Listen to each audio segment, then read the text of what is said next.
is the morning meeting, and I am your host, Julio Briones. And this is your 10-minute home care training. For those new to the channel, thank you so much. We appreciate you stopping by to give us a look. If you like this content, give us a thumbs up, subscribe to the channel. And for anyone that is returning, always remember you can leave a comment below and let us know if there's any topic about private home care that you would like us to cover in these 10-minute trainings so that we can make content that will educate you and help you elevate your home care agency. As always, if there is any information that we are putting out about the company, any special promotions for our YouTube family, they will be in the comments below, coupon codes, sales. And also, one more thing, we have started doing live videos every Wednesday. From my understanding, a few people did not get to see it because they did not hit the notification bell. So please, if you're subscribing, hit the notification bell. We do these every Wednesday at 2 p.m. Eastern Standard Time. And you can just come on by and ask your questions live, or you can submit a form ahead of time where we can answer your questions. Now, those live sessions, they could be a little bit shorter, or they'll go on for an hour, hour and a half, depending on how many questions we get. We are here to help you and grow your business and to serve you. So please check us out. Now let's get started on our 10-minute home care training. Today, we are going to talk about how to separate the facilities that you're going to contact during your business development and marketing process into tiers. All right, tiers are just categories of how you're going to classify the facility, not by the type of service they offer, but by how frequently you will visit them.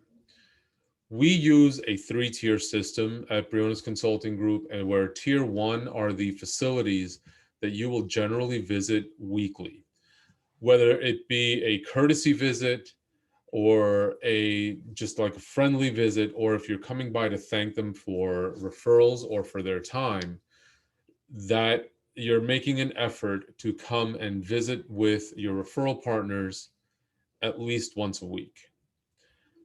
Tier 2 are the facilities that maybe they give you referrals, but not quite as many as your top tier facilities.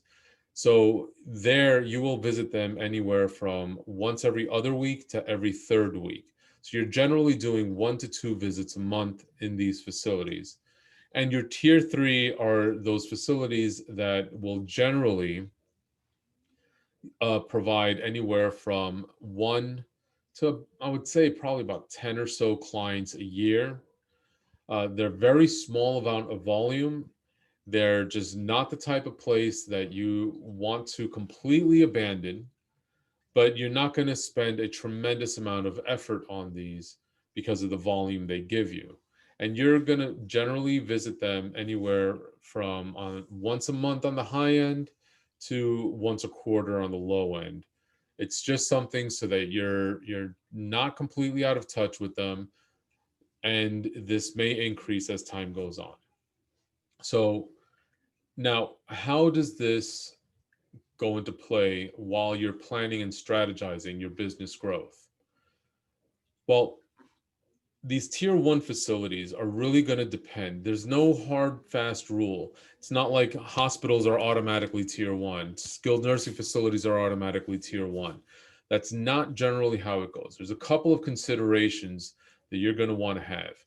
Number 1, how many of that type of facility are there in your area? Number 2, what type of service are you capable of providing? Because of licensing, because of staffing, just what is your focus? And number 3, what is your particular agency's core business? So what this means is, if you are a fully licensed personal care agency that strictly does private pay, and you're fully staffed and you have no issues, a tier 1 facility could be a short-term skilled nursing facility, meaning a facility that follows the general Medicare guidelines and keeps residents under 90 days. These places will have a high bed count, high bed usage, and a high discharge rate, with primary payer source being Medicare and a lower rate of Medicaid. Even though most skilled nursing facilities or rehab centers, acute, whatever it is that you want to call it, acute rehab, subacutes, most of them do accept both as payment. You want to have a better mix. It's got to be 50-50 or better, leaning more towards Medicaid as a primary payer or private insurance. They will do, you will speak to the social worker or the nurses in the facility, and they will generally provide, if we're doing an average of a national average of about 100 beds in a facility, and we have at least 70% or higher focused on the short-term stays, they should be able to provide you anywhere from about four, basically one referral a week, up to as many as 15 to 20, where it'll be, somewhere about 2 to 5 referrals per week. Now, depending on how many competitors are in there, you you know you may get that many or you may not, and depending on their process. Now, if your core business is Medicaid, then you obviously want a different shift in the balance.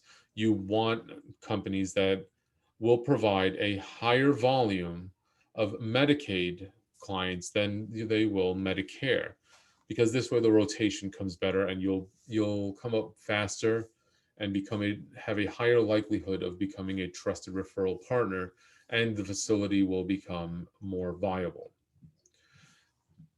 Now, your tier 2 facilities, if you are, for example, a personal care fully licensed in a licensed required state, your tier 2 facilities may be your independent livings, where you will have a lower likelihood of getting referrals because those people are generally healthier, and you're looking at about 5 to 10% of the total population requiring help at any given moment. Now, let's go back to tier 1. If you do, for example, companion only, your companion only facilities, your companion only agencies will have their tier 1 facilities as your independent livings or your assisted livings, because the service requirements aren't as labor intensive or skilled intensive, and they are more likely to reach out for smaller amounts of help and smaller hours, but create a larger volume over the long run than they would for a personal care only agency. You have to really take a look and understand where your business falls in versus something, some other core business. Now, other examples of facilities that people often ignore that could be classified, again, depending on your core services, would be hospice and home health. Especially in light of the pandemic, those facilities have a higher likelihood of getting in to meet with the key personnel in these facilities than a personal care agency. So developing your in-group or your influencers network group with these other secondary facilities or secondary services as part of it could ease the referral process and increase your likelihood of growing your business. So typical tier 2 and tier 3 facilities, regardless of the service, can be elder care attorneys, certain specific types of doctors, senior daycare centers, senior centers, age-restricted apartment buildings, those 55 and over communities. These are places that have, if they don't directly have your ideal client, they have people who are either family members of or have people that interact with these facilities that have a higher likelihood of referring potential clients to you. Keeping in mind this plan of business development, along with the marketing mix that we discuss in another video, which the link will be up somewhere. I forget which side it pops up on. But keeping all of this mix in mind, it will help you start to generate the strategy that you will ultimately use to properly grow your home care business. Strategy is going to be the key, especially if you are going to systematize your office so that you, as an owner, or even as a potential owner, can have the freedom that you want, and to make the job of your managers and of your marketers and business developers much easier in the long run. People perform better when they know what the expectations are. And if you are able to plan your business development process, you will be able to have clear expectations. This has been your 10-minute home care training.